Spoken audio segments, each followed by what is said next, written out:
COVID-19, the terror of today.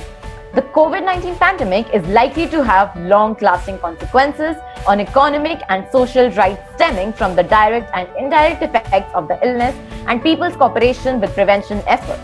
Economic projections have already been revised downwards for most of the countries, along with sharp decline in the circulation of goods, services, people, and capital. People are losing family members. The self-employed are anxious about their future, and health services around the country are stretched to their full capacity. So it's understandable that the current climate appears to be heightening fear and anxiety.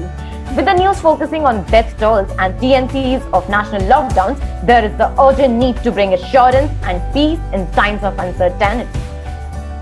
The pandemic has brought certain social and economic issues, as mentioned by Shreya, to limelight. So let's work upon effective solutions for the same.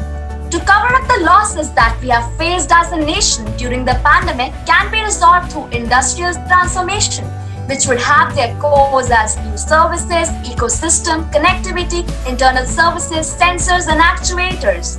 This would bridge the digital and physical assets as information carriers, which would connect the unconnected either at low cost or free of cost.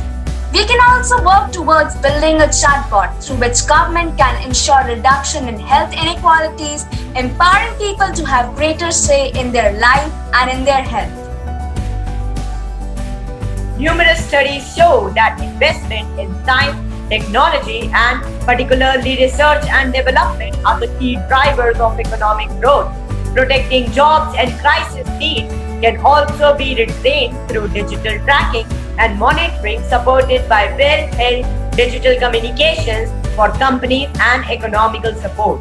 Government has issued special regulations to indulge companies into repurposing productions or to have allocated funding for domestic productivity.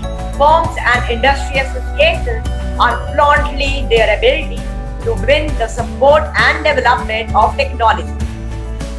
COVID-19 is wreaking havoc on the global economy. We must know that using natural resources sustainably is a win for the planet and the economy.